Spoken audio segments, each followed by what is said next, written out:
A teenage girl walks into Judge Frank Caprio's courtroom and instantly turns the air electric. She's spoiled, entitled, and completely unprepared for what's coming. Minutes later, she calls her father, the police commissioner, demanding he fix everything. But Judge Caprio places the call on speaker, and everything spirals. This is the dramatic story of a girl who thinks the world belongs to her, and the day she steps into Judge Frank Caprio's courtroom expecting the same special treatment she gets everywhere else. The daughter of a powerful police commissioner, raised with privilege most people can't imagine, walks into a municipal court believing rules are optional and consequences are negotiable. But on this day, she meets a judge who cannot be bought, cannot be pressured, and refuses to bend simply because someone carries a famous last name. What begins as a routine violation turns into a clash of ego, power, and truth, ending with a phone call that shakes the courtroom. This is the moment arrogance meets accountability. Madison Hale walks into Judge Frank Caprio's courtroom like she's stepping onto a runway. 19 years old, wrapped in a designer coat worth more than most people's cars, a shimmering Prada bag hanging from one arm, and glossy lips pursed in a mix of boredom and annoyance. Dramatic music swells, her long dark hair cascades down her shoulders, every strand arranged with deliberate care. Her iPhone rests in her hand, not because she needs it, but because she refuses to face a world that doesn't orbit around her. She's 29 minutes late, not because of traffic, but because she stopped to pick up her favorite iced latte. And she does not apologize, bar. Madison grew up in a world where doors open before she reaches them, where teachers hesitate to discipline her, and where police officers greet her with a knowing smile. She is the daughter of Police Commissioner Raymond Hale, a man respected across the city for his strict leadership and polished reputation. His daughter knows this. She uses it. And she walks in today ready to use it again. The courtroom murmurs as she enters. Whispers ripple through the benches, not because people know who she is, but because they recognize an attitude when they see it. Madison lifts her chin, pretending not to notice the curious looks. To her, these people are simply extras in her life story. She moves toward the defendant's podium, but not before adjusting her Gucci sunglasses, even though she is indoors. Her heels strike the floor with sharp clicks, each one a reminder of her certainty that she won't be here long. She rests her phone on the podium, but keeps one manicured hand close, just in case she wants to text someone about how annoying this place is. Judge Frank Caprio looks at her with his familiar calm presence. He has seen every type of defendant, scared, angry, desperate, hopeful, but he knows the look of entitlement instantly. Still, his voice remains gentle as he states her name. Madison barely reacts. She tilts her head slightly and mutters under her breath, "Let's just get this over with." Her violation is simple: reckless driving, expired registration, and parking in a restricted zone.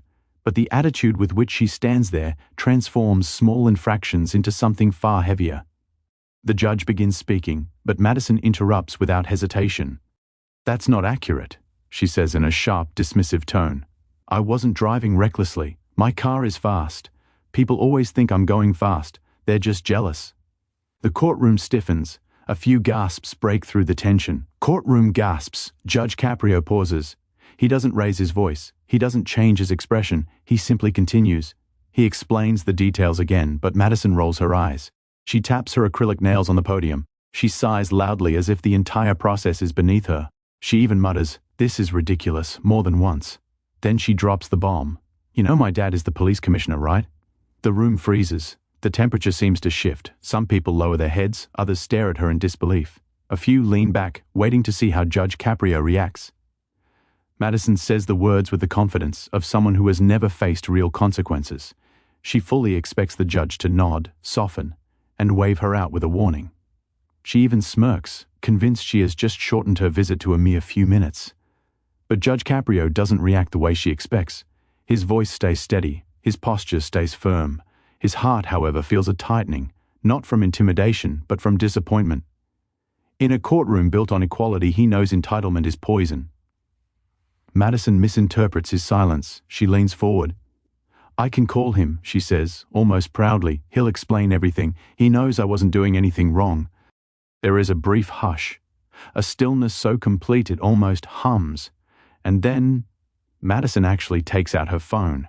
She scrolls, finds her father's name, and raises the device as if she holds the ultimate weapon. She asks the judge one more time if he wants her to call him. When he doesn't respond immediately, she presses the button. The line begins to ring. Some people cover their mouths. Others whisper, "Is she serious?" But Madison stands tall, as if she's summoning a king. The ringing continues. 1 beep, 2 beeps, 3. Judge Caprio finally speaks, but instead of stopping her, he calmly tells her to put the call on speaker. The courtroom trembles, and Madison obeys, not out of respect, but out of certainty that her father will rescue her. What happens after that first hello will change everything for Madison Hale and everyone watching, but what happened next left the entire courtroom speechless. Madison's phone sits on the podium, glowing, vibrating slightly as the ringing continues. The entire courtroom holds its breath. Then a deep voice answers, "Madison, why are you calling me from court?" His tone is firm, professional, nothing like the indulgent father she expected. Madison's confidence flickers, but she masks it with a forced sigh. "Daddy, tell them I didn't do anything wrong. They're exaggerating everything. Just fix it." Those last words echo across the room. Tense silence. Judge Caprio begins speaking, his voice calm but piercing. "Commissioner Hale, your daughter is in court today regarding reckless driving, an expired registration, and a restricted zone violation. She asked to call you. We are on speaker." There's a pause on the other end, a long, heavy pause that stretches across the courtroom like a shadow. Judge Caprio, the commissioner, finally responds, "I trust your judgment. Handle the matter as you see fit." Madison's jaw drops. She expected immediate rescue, perhaps even outrage on her behalf. What she gets instead is formality, distance, reality. "Daddy, what? No. Tell him they're lying. Tell him I wasn't speeding." Her voice cracks. Not with sadness, but with embarrassment. The commissioner responds with a measured calm. "Madison, we've talked about this. You can't keep calling me when things don't go your way. You need to handle this." A murmur spreads through the courtroom. Courtroom gasps. Someone quietly mutters, "Wow." Madison's expression tightens. Her father's refusal stings her pride, yet she clings to what little control she thinks she has left.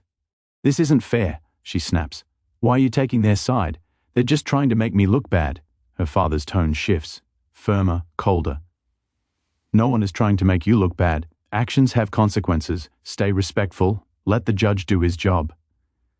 The line goes silent. Madison's hand trembles as she ends the call. For the first time, her confidence looks thin, fragile.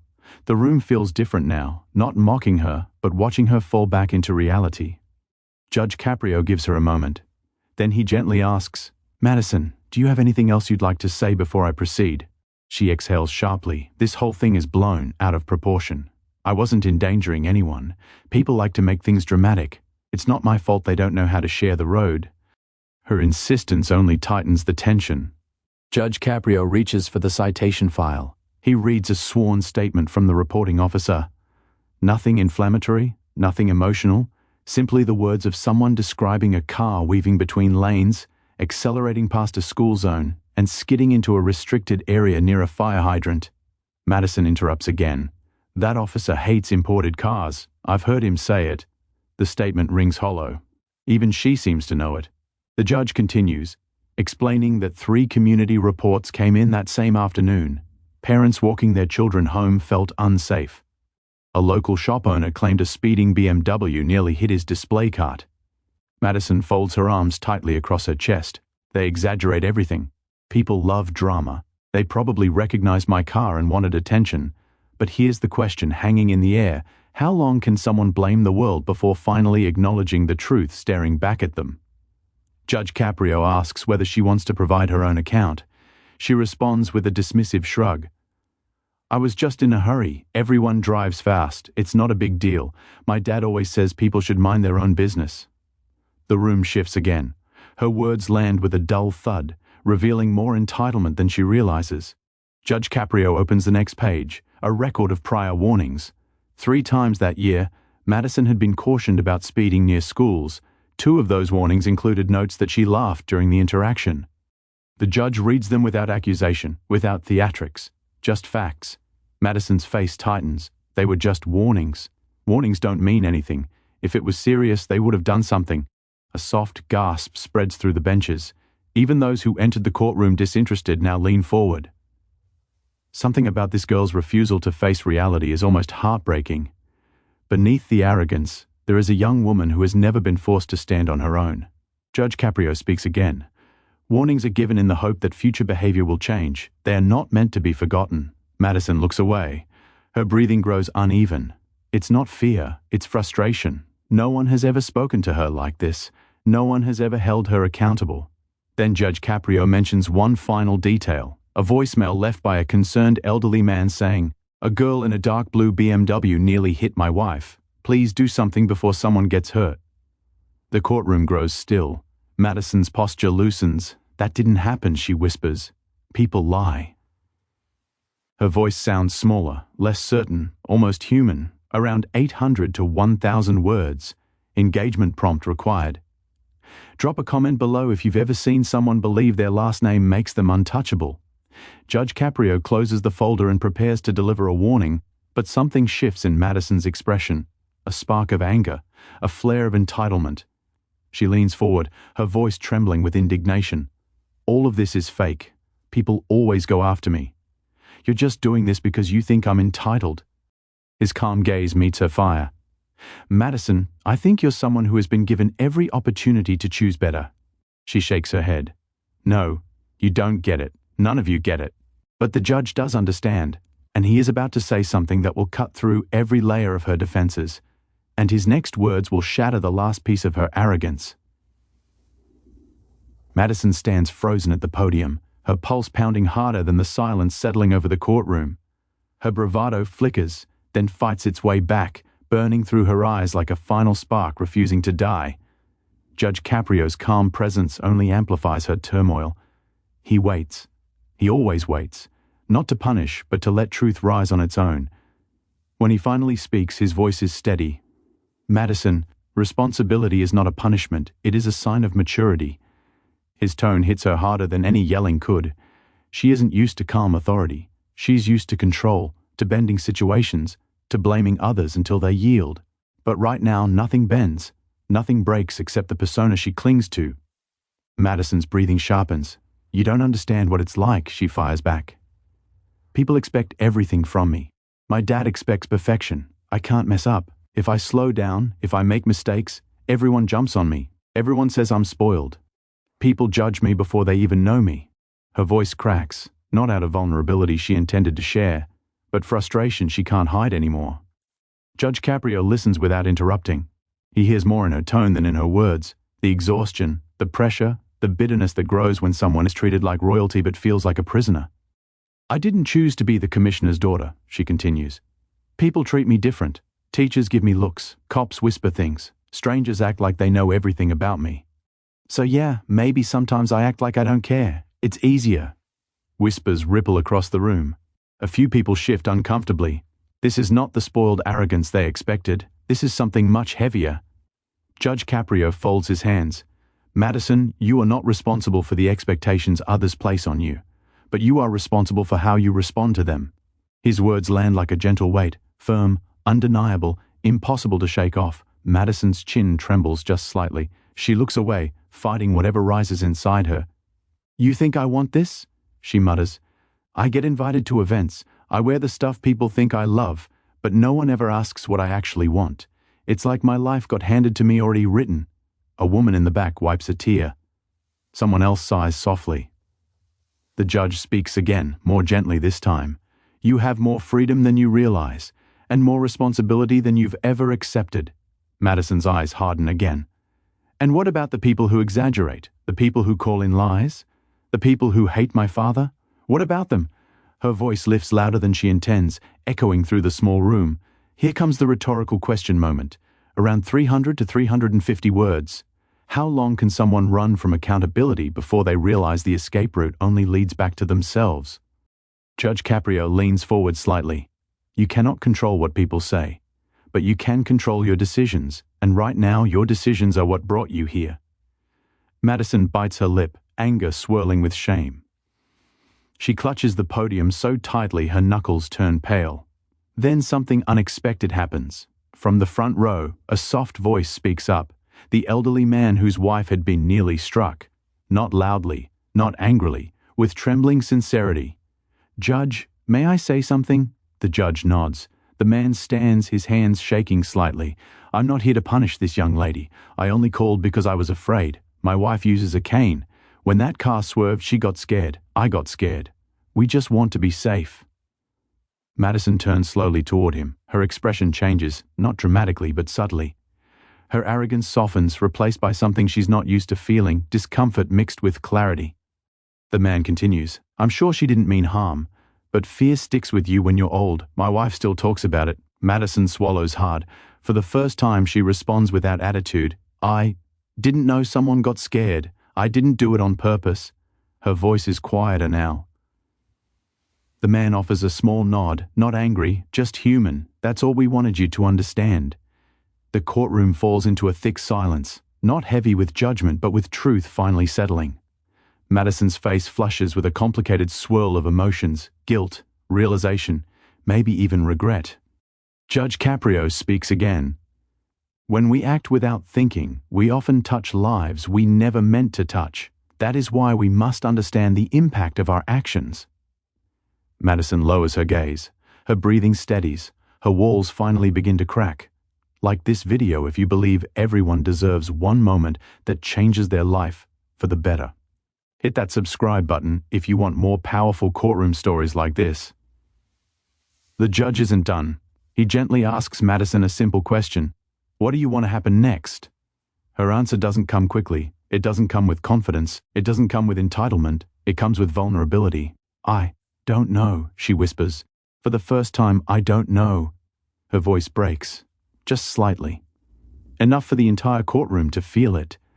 She grips the podium again, fighting tears she refuses to let fall. She looks up at the judge, her composure shaking. "I'm trying," she says softly. "I really am, but no one ever believes me."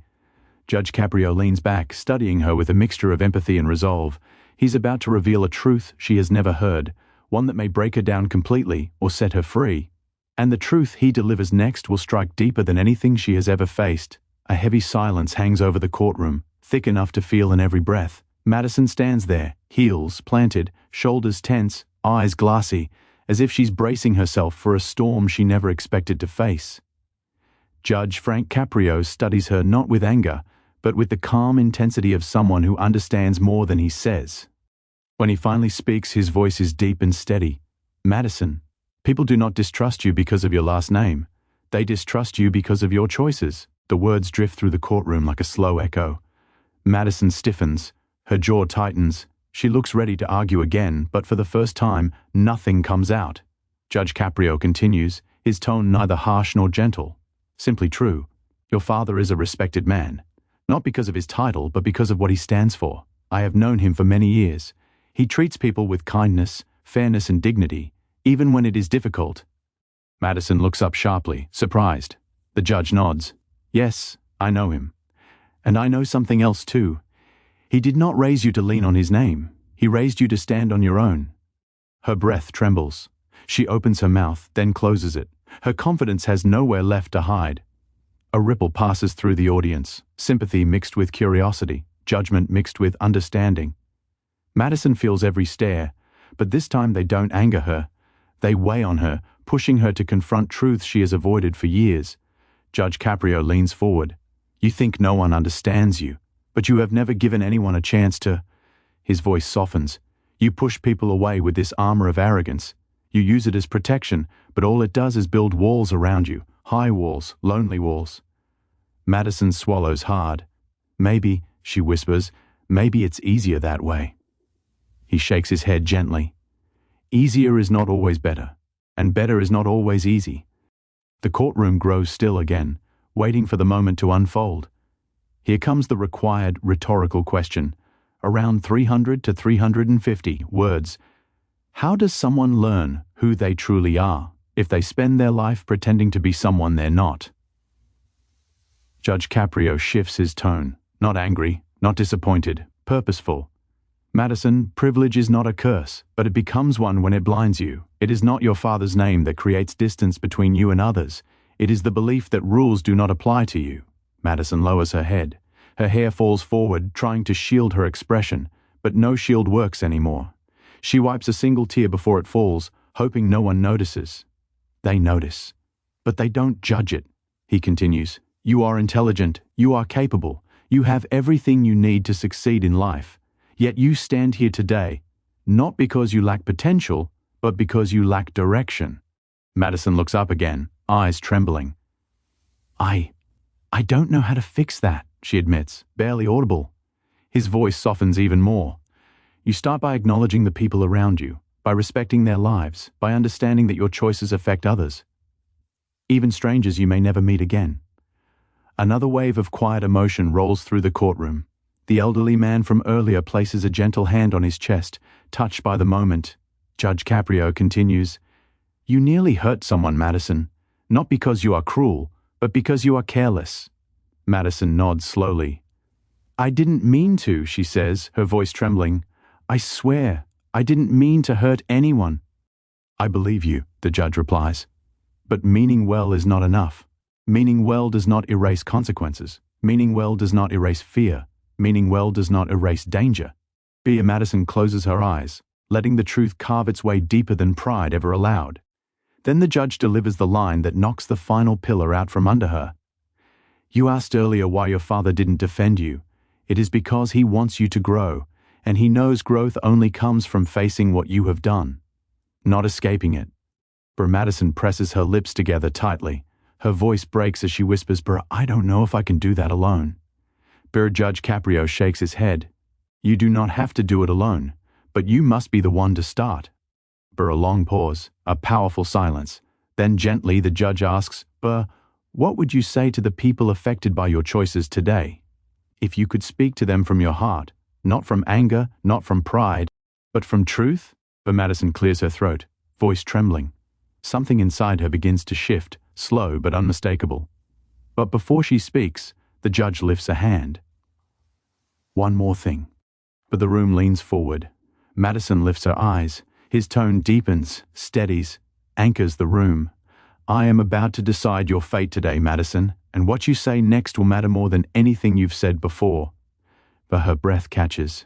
Every emotion crashes behind her eyes. Every choice she has ever made feels heavier than the last. Hit that subscribe button if you want more life-changing moments like this. And as Madison opens her mouth to speak, the entire courtroom braces for words that could either save her or destroy her. Madison stands frozen, her fingers trembling against the edge of the podium. The courtroom feels smaller now, as if every wall has inched closer, leaving her nowhere to run from the weight of her own choices.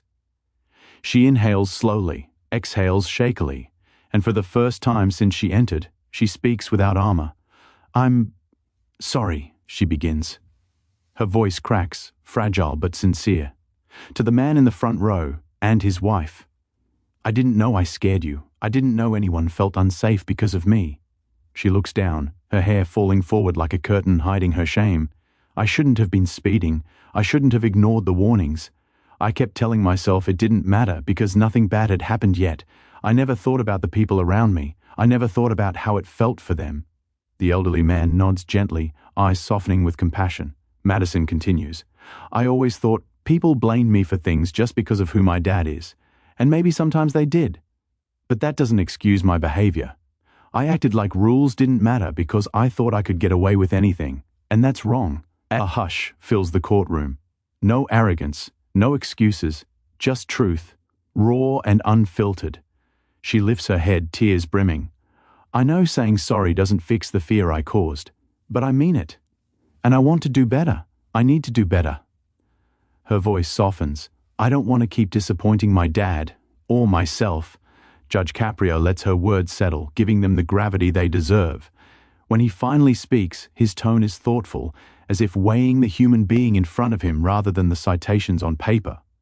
"Madison, accountability is not a burden, it is a gift. It is the first step toward becoming the person you are meant to be." She nods, wiping her cheek with her sleeve. "I understand," he continues. "You cannot change the past, but you can shape the future, and what you have shown today is a willingness to learn. That matters. It matters more than you realize." A quiet breath escapes her chest, part relief, part fear, part hope. Then his tone deepens. But learning requires action. Growth requires effort. And responsibility requires follow-through. She straightens, ready to accept whatever comes. Here comes the required rhetorical question. Around 300 to 350 words. What does true transformation look like, if not the courage to face your flaws and choose a different path? Judge Caprio looks at the elderly man who spoke earlier. Sir, do you have anything you wish to add before I render my decision? The man stands slowly, hands clasped in front of him. I just want her to be safe, he says quietly, and to keep others safe. I don't want her punished out of anger. I just want her to understand what could have happened. Madison nods, tears slipping silently down her cheeks. I do, she whispers. I really do. The judge exhales softly. In that case, the room leans in. Madison's hands grip the podium tightly. I am dismissing the majority of the fines, he says. However, this is not without conditions. You will attend a driver responsibility program. You will complete 20 hours of community service with a local senior center. And you will write a reflection letter detailing how your actions affect others. Madison nods instantly. Yes, I'll do all of that, I promise. And, the judge adds, you will personally deliver a letter of apology to this gentleman and his wife. She swallows hard. I want to. I owe them that. A warm murmur stirs across the courtroom. Not judgment, not mockery, something else, something unfamiliar to Madison. Respect. Judge Caprio continues. This is not a punishment. This is an opportunity. A moment to grow, to change, and to become someone you can be proud of. Madison's tears spill freely now. Thank you, Judge. Thank you for giving me a chance to fix this. His voice softens, carrying a kindness that feels like a hand on the shoulder. I'm not giving you a chance. You created it yourself by choosing honesty. The elderly man steps forward slightly. You remind me of my granddaughter, he says gently. She made mistakes too, but she changed. You can too. Madison presses her lips together, overwhelmed. Thank you, she whispers. Truly. Judge Caprio raises the gavel. This matter, he says, is resolved. Gavel bang. A weight lifts from the room. Madison exhales, breaking into quiet tears, not from fear but from release. A new beginning forms inside her, fragile but real. People rise from their seats. Some smile, some nod encouragingly. Madison wipes her cheeks, standing a little taller, not with pride but with humility. As she walks past the elderly man, he offers a small smile. Take care, dear. She smiles back. I will. Madison steps out of the courtroom into a world that finally feels real. Not gilded, not protected, real. And for the first time, she welcomes it. Hit that subscribe button if you believe everyone deserves redemption. Drop a comment below if you've ever witnessed a moment that changed someone's entire life. She takes a slow breath, feeling the weight lift from her shoulders. This time, she doesn't reach for her phone. She reaches for the future. And that is the moment her transformation truly begins.